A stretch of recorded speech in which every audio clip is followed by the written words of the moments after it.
Thank you, Mr. Snyder, and thanks again to all of our panelists. I have a couple of questions that I thought I would throw out just to get some discussion going. Obviously, we have a microphone here. We can probably be heard well enough without it, but if you have questions, please start thinking about them or prepare them.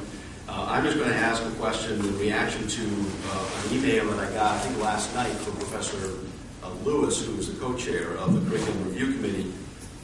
And he expressed his regrets on not being able to come, but he mentioned that he was disappointed that he wasn't going to have the opportunity to talk to Professor Bauerlein about the core curriculum, the optional core curriculum at Emory. So what I wanted to do was ask Professor Bauerlein if he could briefly talk about that, and then I was going to ask Professor Abegast sort of what his reaction was to that. Mainly because Professor Lewis's email suggested that such a curriculum would actually be feasible within the model that's being considered by the faculty now, which frankly came as a surprise to me. I'm curious to see how that would work. So if Professor Bauerlein can tell us how that works there, then I don't know if Professor Abegast can react. At Emory, we run, it's small, we run 5 or 6 courses a year. I started a program back in 2006 called the Program in Democracy and Citizenship. It ended up running about 19 courses a year. And the goal of that program was to immerse first-year students at Emory in some significant tradition in American history, American culture. And I ran it through 6 different departments. And people had to submit their syllabus for us to approve it, and we would then pay for the course, essentially, and bring in speakers to teach now and then, as well, guest teachers for one day. So if someone wanted to do a course on, someone proposed a course on black militant thought of Malcolm X, I said no.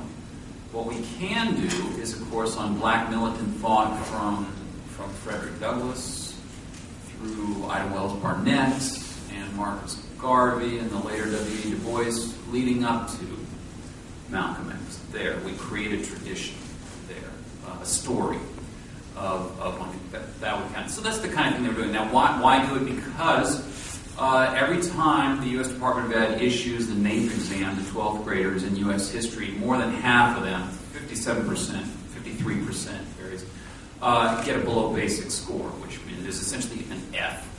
When they do the civics exam, it is extraordinary how many high school students can't read a ballot. How many of them don't? Well, when they polled, the Foundation for Individual Rights in Education gave a survey of college students and college administrators about the first right in the Bill of Rights. What is it? Freedom of religion. Very few of them could answer that question. Most of them did freedom of speech or freedom of the press. It's freedom of religion that comes first. Why? So I simply found, even at Emory, and I saw this as well, we simply have too many bright 18 and 19-year-olds who simply do not know the contents of our country's present and past.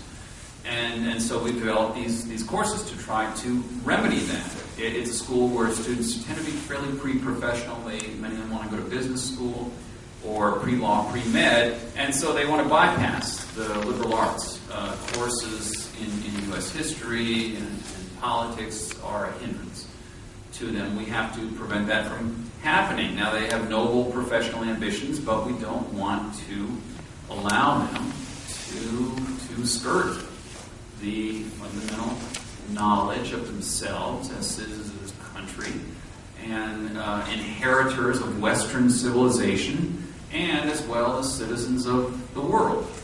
We want some cosmopolitan understanding to go along with their national understanding and their Western civilization understanding. So this is the goal of that program. And the interesting thing, we only run about 6 or 7 courses, but we have twice as many students dying to get into the course, so we can't meet the demand. So we are somewhat of a niche boutique program, but we've got the undergraduate demand, and they are disproportionately represented by the scholarship students. The best students want to get into our classes. Thank you. Professor Abegast, do you have any comment on that question about whether we work on the current plan?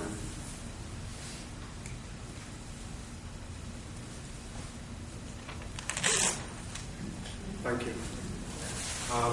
Yeah, I think it's a great idea, and if we have the resources, and I think we can convert this College 100 course into something like that. We did a number of years ago. We did experiment with such courses under the Child Center, which basically focused on the Western tradition. When I came here, being accented and a bit shocked by the thinness of the international side of our curriculum, I went to the Child Center and I said, what about non-Western traditions? And the director said, well, okay, I'll give you $5,000 and get the faculty to come together over the summer and brainstorm. And out of that, we got the first big grant from the Ford Foundation that a Southern University got. That was, I think, around 1990, to develop a series of such courses on the kind of intellectual history of many non-Western civilizations. And often the boundary between Western traditions and non-Western traditions is hard to define. That if you look at the history of science, for example, or art, it's not clear where the East ends and the West begins. And I think the entire human experience should be within the purview of our students. So in any case, we developed a series of these courses on the Islamic tradition, on Chinese traditions, African, and so on, and offered them for a number of years. And when the college got into a financial problem, many of these courses were scrapped, and you see remnants of those today. So I think that's a wonderful idea that students, wide-eyed, quite open-minded, want to grapple with these very complex, big issues that do not lend themselves to very simple-minded answers. So the fact that there are no easy answers itself is a great revelation, a great product of intellectual discovery and journey. So it's a great idea. You want to? That wasn't with the aim. Okay. Do we have any questions from the audience? Anybody? I've got a couple more, but if anyone else has anything. I have one. Please. I'd like to direct my comments to Professor Bauerlein, if I may. What a wonderful presentation you made, and as a pragmatist, I appreciate the practical nature of your observation concerning the curriculum today and in the future. In 1956, C.P. Snow gave a lecture at Cambridge, out of which came a little book called Two Cultures, the Hard and Physical Sciences and the Soft Sciences.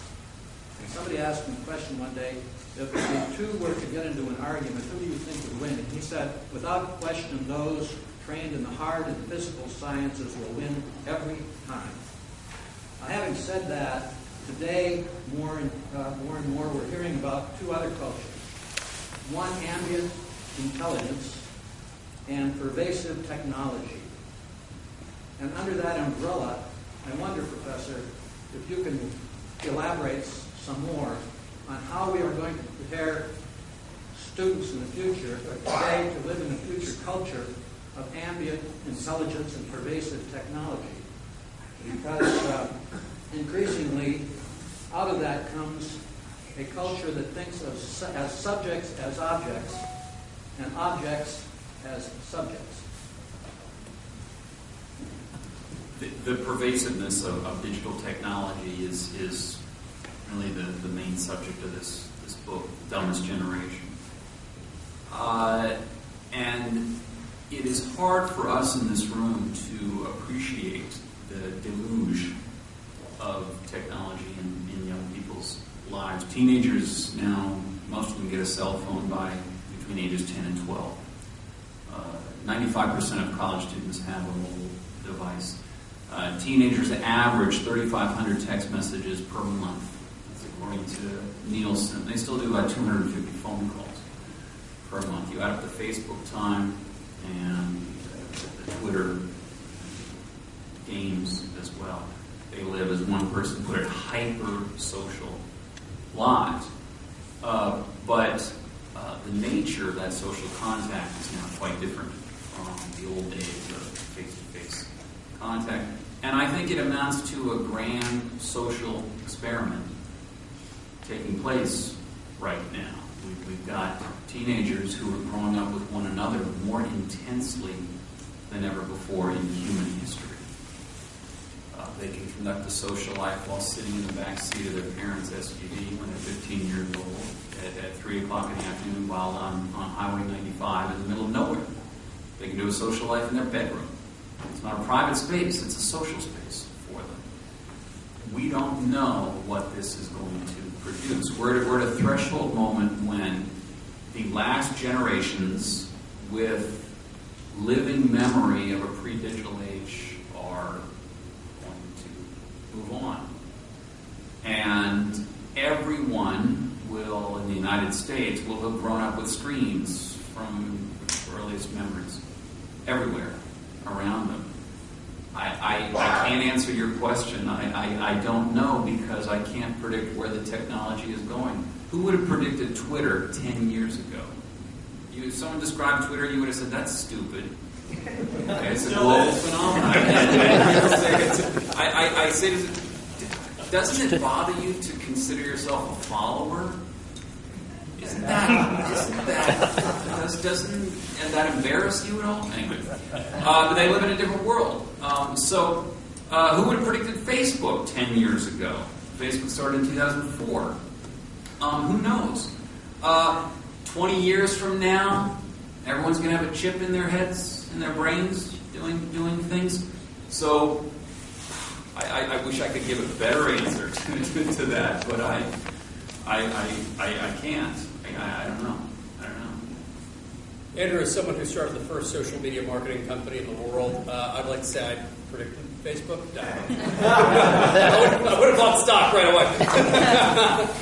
One thing I do want to riff upon what Andrew said. I think it was very well put. It's something that can bridge us back to our curriculum review. Is in that company we had several hundred employees, and I did tours of this social media marketing company, and everyone, when I give a tour, not only did it get silent because the boss was walking behind employees, but it was silent because I had employees that were kind of 5 to a pod, and they were doing their work, and instead of talking with each other, they would IM back and forth. And it was eerily silent the entire time, and that's a problem. We actually used to have at our office no IM Tuesdays, where you actually had to get up and walk across the floor to go talk to your coworkers, because sometimes when a supervisor says, hey, I want to talk to you, and they email it, there's no tone in email or IM. It could be interpreted as, I want to talk to you right away. And these are very core communication skills that are going by the wayside, not only in the workplace, but also on our campuses. One thing that I observe as an employer, but also as a board of visitor member, and I absolutely love our student body here at William & Mary. I want to make sure they remain stellar writers, but I would argue that we also, as a part of this curriculum review, should try to beef up, perhaps, some social skills there. Because I love William & Mary students, but every once in a while, under cocktail talk that happens in businesses, they fold like a cheap tent, unlike some of their counterparts at other campuses. So being able, not only core skills like writing and critical thinking, but also some life skills as well. Does that need to be a part of core curriculum? I'm not quite sure. I certainly would want to make sure that we're teaching some of those skill sets on campus, because as an employer, I try to hire Tribe alum whenever I can. I would hire many, many more if those interviews, that the resume will do them well to get them an interview, but if they could hit it out of the park telling me what their vision is for that job, I think that would behoove the college to look at that. Do we have any other questions? There's one in the back, sir. Let me make a comment and then ask a question. I have to finish the exam. My name is Gary Fotis. I'm in the chemistry department. I'd like to associate myself entirely with Professor Bauerlein's observations. My criticism from the beginning was the notion that students who know almost nothing is absurd. Whit here has said some time back, the students may come to know about knowing without knowing anything in particular. And that is my fear. On the matter of writing, I am concerned that indeed it may be irreparable, because what do they read? They are certainly not going to learn to write by reading off the web. I was a bit disappointed to learn from a distinguished colleague at a reception the other day that he felt it could go along with it, because after all, the students couldn't look on the web and find almost anything. My God, but what will they look for? They don't even know what to look for. So thanks very much, and I hope that some improvements are made. And I think Professor Auerbach also had some suggestions which I hope will come to fruition. I'm going to make a quick comment and then ask Professor Bauerlein and maybe to pick up on that topic since it's more or less aimed at him. My observation simply is that I'm not a social scientist. I have no idea. I'm just a lawyer. But it seems to me that good readers make good writers. I think there's a connection there. And I think that's Professor Burroughs makes a good point. If you're not reading extensively, if you're reading little blurbs, you're going to write little blurbs. I don't know if you can comment on that. Yeah, and the science behind this fits as well. Not only does more reading, and in fact, there is a stronger correlation on NAEP scores between more leisure reading and high scores than homework reading and high scores. Okay, and the out-of-school reading, as that goes up, that is more indicative of scores going up than homework reading going up. But the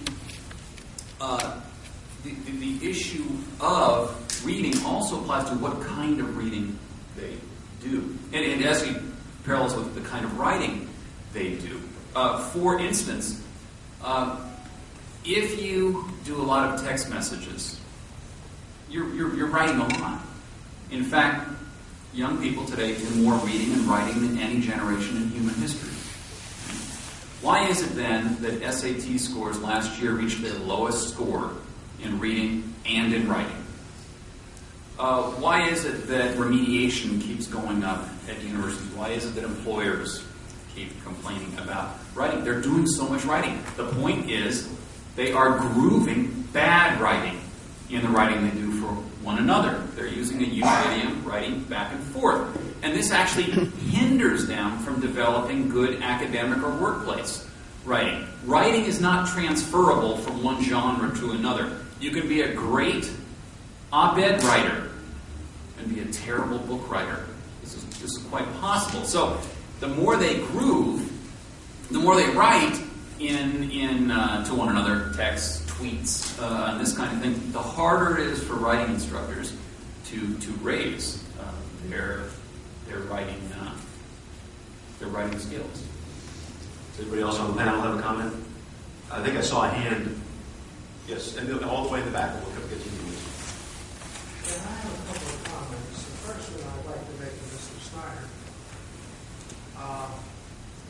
Having served over 28 years in the Federal Reserve Board as Assistant Director of Human Resources, I would suggest that if you want to improve your employees' writing skills, you take away their e-pads from them. Second comment. I'm a graduate of this school, proud of it. I have a granddaughter who's a junior here. She has more off time, vacations, than I had all through my 4-year career. She's always off. I don't know where she learns anything. I can't speak for your granddaughter, but I can speak for my business. If we took away their iPads, the business would crumble. I have some business. It's done all right. Secondly, lastly, I want to thank the board of directors of the society for putting together this panel. Unfortunately for me, I really didn't hear anything that convinced me that the current curriculum is inadequate and needs to be changed. When I came to school here many years ago, it was very difficult to get in. and even more difficult to stay in. Our freshman class were about 600, and the graduating class in that freshman class was 200. That tells you how rigorous the curriculum was. And yet today, I haven't heard anything that convinced me that that curriculum or entrance requirements were insufficient and inadequate. Thank you.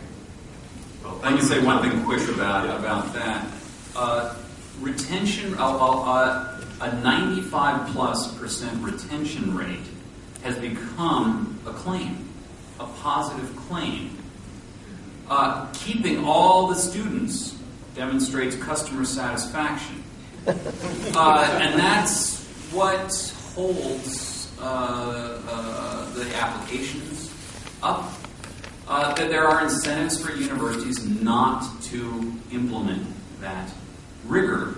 What we should do is look at a population and say, if we've got a strong curriculum, we should expect a certain percentage of attrition.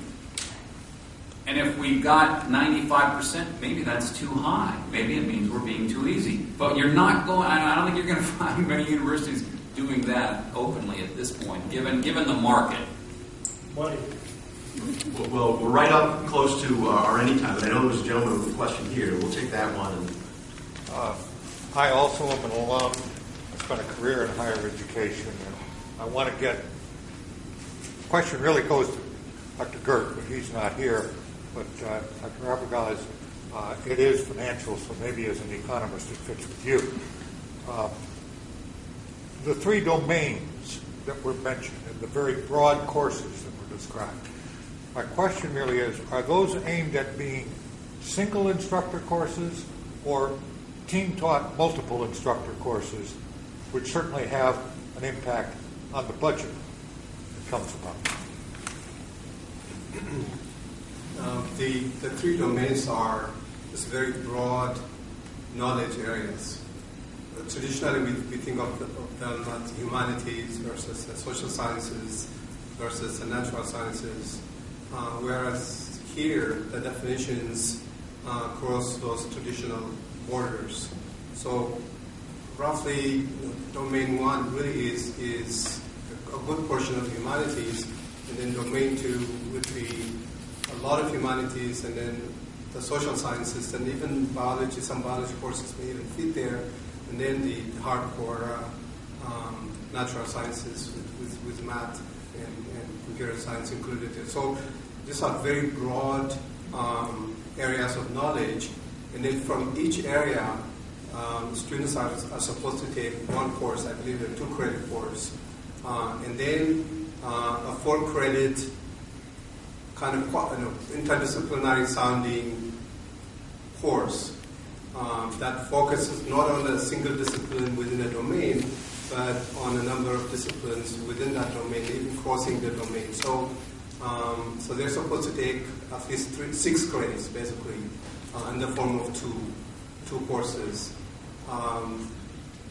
Some of these courses could be team-taught if they are well designed and if the resources are there, or as many of us are very much concerned, they will just take introductory courses, call them college courses, add 1 more credit, and there will not be any, much of an innovation, a curricular innovation.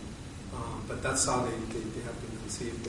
And our concern is that A, the domains are just too broad to be meaningful, and B, there is no clear map on how these new college courses are going to be developed and who is going to own them, who is going to nurture them, and so on. That's sort of our, and that the students are not being required to have a minimal level of understanding of key disciplines within each domain. And so it's just close to the anything goes side of the spectrum, and that worries us because it's not clear that while freshmen are quite capable of making good choices, it's not always the case that all of them know what's good for them. So in fact, the faculty are supposed to provide guidance. We ought not force them to take any course that they don't like, but often there are courses that they know little about, and having taken them, it's a process of discovery, and I think all of us could testify in our own education of sampling in a strange area and loving it and declaring a major in it. So I think of it as a smorgasbord. You take them to a restaurant and then you say, well, don't just go to one end of the smorgasbord. Try the sushi. Maybe you don't like it. That's fine. But sample and see what you actually like. What takes you. That's the whole point of the distribution requirement. And it's absolutely important that those distribution requirements are built around well-defined areas of knowledge. And that's the debate, I think we have one last question. Well, we could keep going, but why don't we take one question and see where we end up? We can certainly talk afterwards. I have a process question, Mr. Schneider. I understand the board ultimately has to vote on this. And you mentioned that you think this was going to happen until 2014. Is there a process in place for how the board is going to evaluate and ultimately vote? My best understanding is that this is obviously still with the faculty at a certain point in time in the next couple of months. I want to say the next 6 months, but I could have that wrong.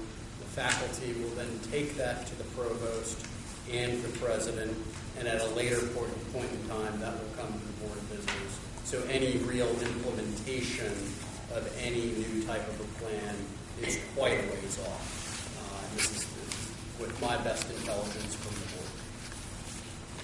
Okay, well, I think with that, we'll close. I wasn't going to do this, but I saw someone in the audience that I wanted to make a brief, that prompted this thought. William & Mary is a great place. Great students, great faculty.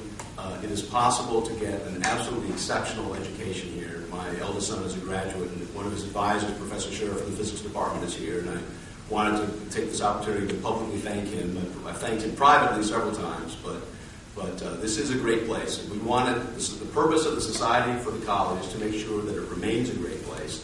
And as Professor Abagaz mentioned earlier, we want the general education requirements, the core curriculum, whatever the distribution requirements, whatever it ends up being called, whatever form it ends up taking, we want it to benefit all the students so they come out here with a common base of knowledge and everybody knows what a William & Mary diploma means. So with that, I'm going to close, and thank you all for coming, and please thank our panel.